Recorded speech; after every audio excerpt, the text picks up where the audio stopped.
राम राम दोस्तों, इस कहानी में आप देखोगे कि कैसे तेनाली रामा ने एक योद्धा को धूल चटाई। आप लाइक सब्सक्राइब कर दो। तो तेनाली एक योद्धा। एक बार एक प्रसिद्ध योद्धा उत्तर भारत से विजयनगर आया। उसने कई युद्ध तथा पुरस्कार जीत रखे थे। इसके अतिरिक्त वह आज तक अपनी पूरी जिंदगी में मल्ल युद्ध में पराजित नहीं हुआ था। उसने युद्ध के लिए विजयनगर के योद्धाओं को ललकारा। उसके लंबे, गठीले व शक्तिशाली शरीर के सामने विजयनगर का कोई भी योद्धा टिक न सका। अब विजयनगर की प्रतिष्ठा दांव पर लग चुकी थी। इस बात से नगर के सभी योद्धा चिंतित थे। बाहर से आया हुआ एक व्यक्ति पूरे विजयनगर को ललकार रहा था और वे सब कुछ भी नहीं कर पा रहे थे। अतः सभी योद्धा इस समस्या के हल के लिए तेनाली राम के पास गए। उनकी बात बड़े ध्यान से सुनने के बाद तेनाली राम बोला, सचमुच यह एक बड़ी समस्या है, परंतु उस योद्धा को तो कोई योद्धा ही हरा सकता है। मैं कोई योद्धा तो हूं नहीं, बस एक विदूषक हूं। इसमें मैं क्या कर सकता हूं? तेनाली राम की यह बात सुन सभी योद्धा निराश हो गए, क्योंकि उनकी एकमात्र आशा तेनाली राम ही था। जब वे निराश मन से जाने लगे तो तेनाली राम ने उन्हें रोक कर कहा, मैं उत्तर भारत के उस वीर योद्धा से युद्ध करूंगा और उसे हराऊंगा, परंतु तुम्हें वचन देना कि जैसा मैं कहूंगा तुम सब वैसा ही करोगे। उन लोगों ने तुरंत वचन दे दिया।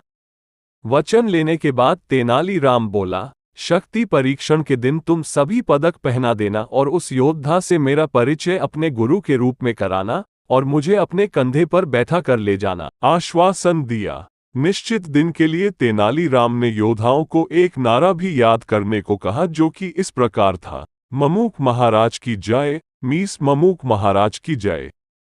तेनाली राम ने कहा, जब तुम मुझे कंधों पर बैठा कर युद्ध भूमि में जाओगे तब सभी इस नारे को जोर जोर से बोलना। अगले दिन युद्ध भूमि में जोर जोर से नारा लगाते हुए योद्धाओं की ऊंची आवाज सुनकर उत्तर भारत के योद्धा ने सोचा कि अवश्य ही कोई महान योद्धा आ रहा है।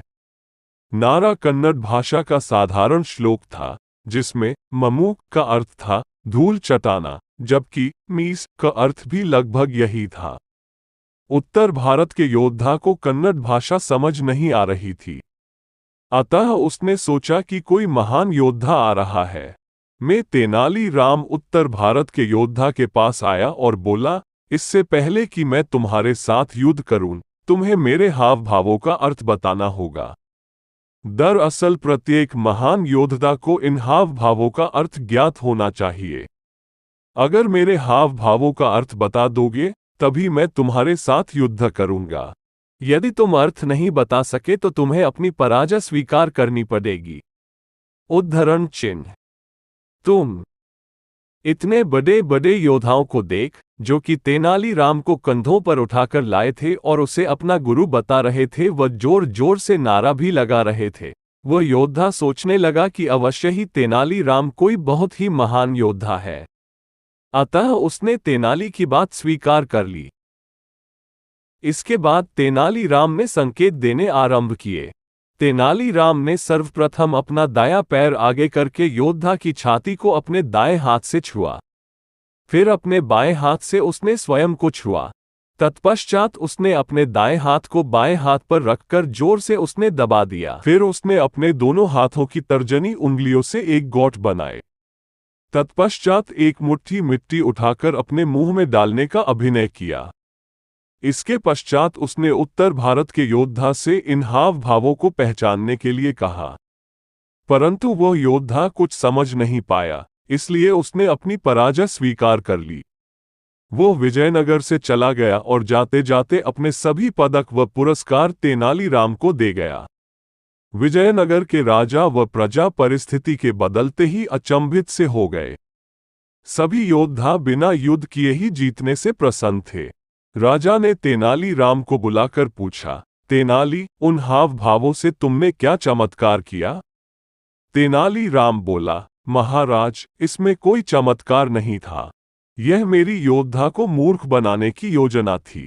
मेरे हाव भावों के अनुसार वह योद्धा उसी प्रकार शक्तिशाली था जिस प्रकार किसी का दायां हाथ शक्तिशाली होता है, और मैं उसके सामने बाएं हाथ की तरह निर्बल था। यदि दाएं हाथ के समान शक्तिशाली योद्धा बाएं हाथ के समान निर्बल योद्धा को युद्ध के लिए ललकारेगा, तो निर्बल योद्धा तो बादाम की तरह कुचल दिया जाएगा। सो यदि मैं युद्ध हारता तो दक्षिण दिशा में बैठी मेरी पत्नी को अपमान रूपी धूल खानी पड़ती। मेरे हाव भावों का केवल यही अर्थ था, जिसे वो समझ नहीं पाया। तेनाली का ये जवाब सुनकर राजा व सभी एकत्रित लोग ठहाका लगाकर हंस पड़े। दोस्तों अभी YouTube चैनल शुरू किया है, आप सभी का सपोर्ट चाहिए यारो, प्लीज एक सब्सक्राइब जरूर कर देना और लाइक भी लव यू दोस्तों। तो दोस्तों आपको कैसी लगी स्टोरी कमेंट में जरूर बताएं। आप ऐसी और कहानियां देखना चाहते हो जेजी स्पीच चैनल को जरूर सब्सक्राइब करें। Thank you so much.